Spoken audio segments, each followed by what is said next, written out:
اعوذ باللہ من الشیطان الرجیم بسم اللہ الرحمن الرحیم یا ایھا النبی اذا طلقتم النساء فطلقوہن لعدتہن، اے نبی جب آپ لوگ اپنی عورتوں کو طلاق دیں. اب دیکھیے یا ایھا النبی واحد، طلقتم النساء فوراً جمع کا صیغہ، اس لیے کہ حضور سے تو یہ متعلق ہی نہیں ہے. حضور کو تو مسلمانوں کے نمائندے کی حیثیت سے اور معلم کی حیثیت سے اور ہادی کی حیثیت سے خطاب کیا گیا، اصل میں مسلمانوں سے ہے کہ جب تم طلاق دو اپنی بیویوں کو فطلقوہن لعدتہن، تو ان کی عدت کے حساب سے طلاق دو. عدت جو ہے وہ ایک تو یہ کہ طہر میں طلاق دی جائے، حیض کی حالت میں نہ ہو، اور پھر یہ ہے کہ اگر دینی ہی ہے تو پھر اس کے بعد بھی جو طلاق دی جائے وہ بھی پھر طہر کی حالت میں دی جائے. اس طریقے سے جو بھی قوانین ہیں. وَأَحْصُوا الْعِدَّةَ، عدت کا پورا لحاظ رکھو.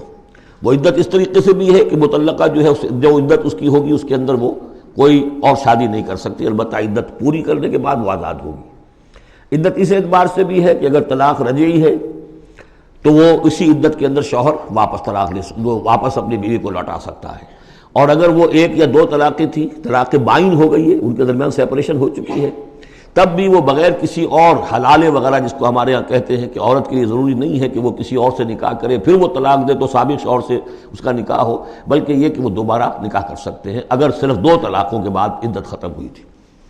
تو یہ تمام قواعد و ضوابط ہیں. واتقوا اللہ ربکم، اور اللہ کا تقوی اختیار کرو جو تمہارا رب ہے. لا تخرجوہن من بیوتہن، انہیں مت نکال باہر کرو ان کے گھروں سے کہ بس غصے میں آئے ہوئے ابھی طلاق بھی نکل جاؤ میرے گھر سے. یہ نہیں، یہ قطعاً غلط بات ہے. اس کی عدت ہے اور اس عدت کے اندر وہ تمہارے ہاں رہ سکتی ہے، تمہیں رکھنا ہے اسے اپنے ہاں. ولا یخرجن، وہ خود بھی نہ نکلے، الا ان یاتین بفاحشۃ مبینہ، البتہ اگر کوئی کھلی بے حیائی کی بات ہوئی ہے، کوئی بدکاری کی ہے عورت نے، وہ معاملہ اور ہو سکتا ہے کہ اس میں کوئی سختی کی جائے، عام حالات میں نہیں. وتلک حدود اللہ، یہ اللہ کے حدود ہیں. ومن یتعد حدود اللہ، اور جو اللہ کی حدود سے تجاوز کرے گا فقد ظلم نفسہ، تو اس نے تو اپنے اوپر بڑا ظلم کیا. لا تدری لعل اللہ یحدث بعد ذلک امرا، تمہیں نہیں معلوم کہ شاید اس کے بعد اللہ تعالیٰ کوئی نئی صورت پیدا کر دے. غصے میں آ کے ایک طلاق دی، بیوی ابھی عدت کے اندر گھر ہی میں ہے، ہو سکتا ہے کہ وہ غصہ ختم ہو جائے اسی میں، ایک ہی طلاق دی تھی رجوع کر لیا جائے. اللہ تعالیٰ کیا پتہ ہے، اور کوئی حالات ایسے پیدا ہو جائیں، نئی صورت پیدا ہو جائے کہ اس سے آگے بات بگڑے ہی نہ. فَإِذَا بَلَغْنَ أَجَلَهُنَّ، البتہ جب عدت پوری ہو گئی ان کی جو میعاد ہے، سے اب تمہیں فیصلہ کرنا ہوگا. فَأَمْسِكُوهُنَّ بِمَعْرُوفٍ أَوْ فَارِقُوهُنَّ بِمَعْرُوفٍ، یا تو اب طے کر لو کہ اگر رجوع کرنا ہے تو بس اپنے گھر میں روکو لیکن بھلے طریقے سے، یہ نہیں کہ انہیں ستانے کے لیے کہ جو روک لیا جائے. اور فارقوہن، یا پھر ان کو چھوڑ دو، ان سے علیحدگی اختیار کر دو، وہ بھی بالمعروف، بمعروف دستور کے مطابق بھلے طریقے سے. وَأَشْهِدُوا ذَوَيْ عَدْلٍ مِّنْكُمْ، اور اس رجعت اگر تم رجوع کر رہے ہو تو دو اپنے گواہوں، دو اپنوں میں سے جو معتبر لوگ ہوں جن پر اعتماد کیا جا سکتا ہے انہیں گواہ بنا لو کہ میں نے طلاق دی تھی، اب میں اس کو رجوع کر رہا ہوں، تو یہ دو گواہ اس کے ہیں. وَأَقِیمُوا الشَّهَادَةَ لِلَّهِ، اور یہ گواہی قائم کرو اللہ کے لیے. ذالکم یوعظ بہ، یہ ہے جو جس کی نصیحت کی جا رہی ہے من کان یؤمن باللہ والیوم الآخر، اس شخص کو کہ جو ایمان رکھتا ہو اللہ پر اور یوم آخر پر. جیسے ہم نے دو جگہ دیکھا کہ حضور کا اسوہ حسنہ ہے، لیکن کس کے لیے؟ اپنی جگہ تو وہ اسوہ حسنہ کاملہ ہے، لیکن اس سے استفادہ کون کرے گا؟ من کان یرجو اللہ والیوم الآخر وذکر اللہ کثیرا. حضرت ابراہیم اور ان کے ساتھیوں کی زندگی میں بھی اسوہ ہے، کس کے لیے؟ من کان یرجو اللہ والیوم الآخر. اسی طرح یہاں فرمایا ذالک یوعظ بہ، یہ وعد اور نصیحت تو کی جا رہی ہے لیکن کس کے لیے؟ من کان یؤمن باللہ والیوم الآخر، جو ایمان رکھتا ہو اللہ پر اور یوم آخر پر. اب اس کے بعد اس سورہ مبارکہ میں یہ بڑا عجیب مقام ہے اس اعتبار سے قرآن کا. عجیب کے معنی کیا ہے؟ دل لبھانے والا، حسین.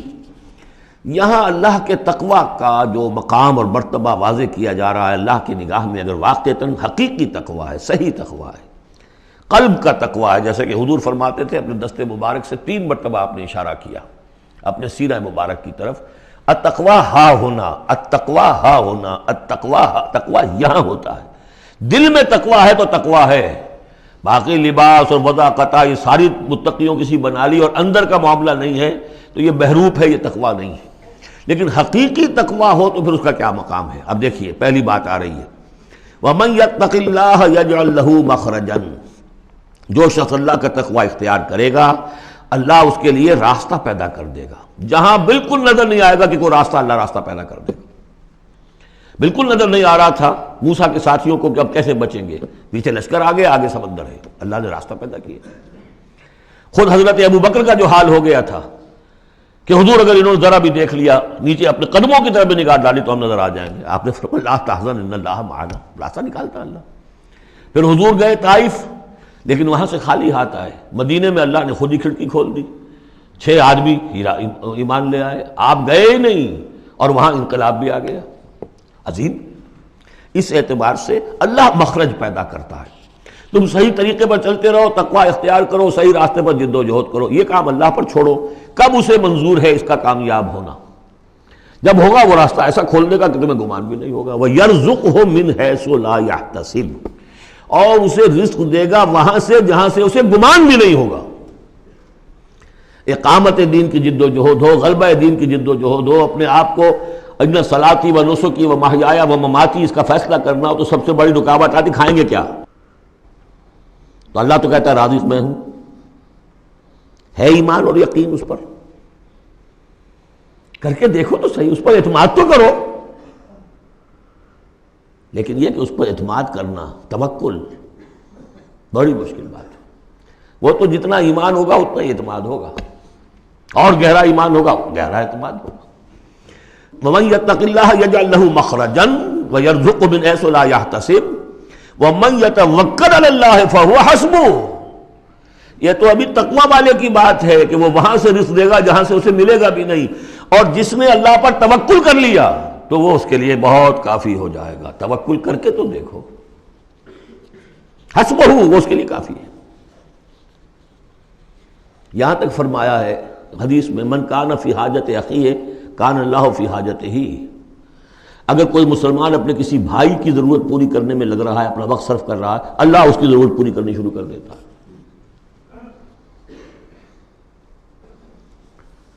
فکر ماں در کار ماں آزار ماں، کار ساز ماں بے فکر کار ماں، یہ فارسی شاعری کے اندر یہ دینی حقائق ہیں۔ کار ساز ماں بے فکر کار ماں، میرا کارساز میرے کاموں کی فکر کر رہا ہے، میں نے اپنے آپ کو اس کے کام کے لیے لگا دیا۔ وہ دنیا میں بھی ذرا سا بھی کوئی شریف انسان ہوگا، آپ اس کے ہو جائیں وہ آپ کو چھوڑ دے گا پھر کہیں؟ شرافت ہو، مروت ہو اس میں۔ آپ اللہ کے بن کر تو دیکھیے، پھر وہ کارساز ہے۔ کارساز ماں بے فکر کار ماں، فکر ماں در کار ماں آزار ماں، جب میں اپنے معاملات کی فکر خود کرتا ہوں، کوئی نہ کوئی ٹھوکر کھاتا ہوں، کوئی نہ کوئی غلطی کرتا ہوں، آزار اپنے سر کے اوپر پیدا کر لیتا ہوں۔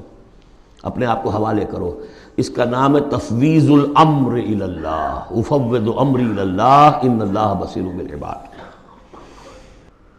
ان اللہ بالغ امرہ، اللہ تعالیٰ تو اپنا معاملہ تو پورا کر کے ہی رہتا ہے، وہ تو دین کو غالب کرنا ہے، کرنا ہی ہے۔ کون اس کے اندر نفع کما گیا، کون محروم رہ گیا، یہ ان کی قسمت ہے۔ ابو بکر اور عمر اور عثمان اور علی اور عبد الرحمن ابن عوف یہ اپنی بازی جیت گئے، ابو جہل ابو لہب محروم رہ گئے۔ یہ تو اب ان کا معاملہ ہے، اللہ تو اپنی بات پوری کرا دے گا، اور اس دنیا کے ختم ہونے سے پہلے پہلے پورے کل ارضی پر اللہ کا دین غالب ہوگا، یہ ہونا ہے۔ دیکھنا یہ ہے کہ تم اس بہتی گنگا میں کو ہاتھ دھونے کو تیار ہو یا نہیں، یا تم محرومین کی فہرست میں اپنے آپ کو لانا چاہتے ہو۔ بس اپنا تن من دھن لگا دو اس کے اندر، تمہاری ہڈیوں کا چورا ہو کر بھی اس نئی تعمیر کی بنیادوں میں اگر لگ جائے تو بہت بڑی کامیابی ہے۔ قد جعل اللہ لکل شیء قدرا، بہت عمدہ مقام ہے، اللہ نے ہر چیز کے لیے ایک اندازہ مقرر کیا ہوا ہے، کب اللہ کی مدد آئے گی یہ بھی اس نے طے کیا ہوتا ہے۔ You have to qualify, pre qualification conditions ہیں، تب مدد آئے گی، یوں نہیں آتی مدد۔ اپنا سب کچھ لگا دو، پھر کہو کہ اللہ میری 15 برس کی کمائی کل میدان میں میں نے وجود ڈالی ہوئی ہے، 15 برس کی کمائی، دن کی اور رات کی کوششیں ہیں میری، صبح اور شام کی کوششیں ہیں میری، 15 برس وہ میدان میں نے لا کے ڈال دی ہے۔ تب پکارو اللہ کو۔ اپنا مال بچا کے رکھنا ہے، اپنی مستقبل کو بھی بچانا ہے، اپنی اولاد کو بھی بچانا ہے، اور اللہ کا دین غالب ہو جائے۔ کہیں نام لکھا کے کسی جماعت میں شامل ہو کر بڑا تیر مار دیا، گویا کہ اللہ تعالیٰ تو جانتا ہی نہیں کتنی کنٹریبیوشن ہے، کتنا ایثار ہے، کتنی قربانی ہے، کتنا وقت ہے، کتنی محنت ہے، اللہ جانتا ہے۔ باقی اس نے ہر چیز کا ایک اندازہ مقرر کیا ہوا ہے۔ صدق اللہ العظیم۔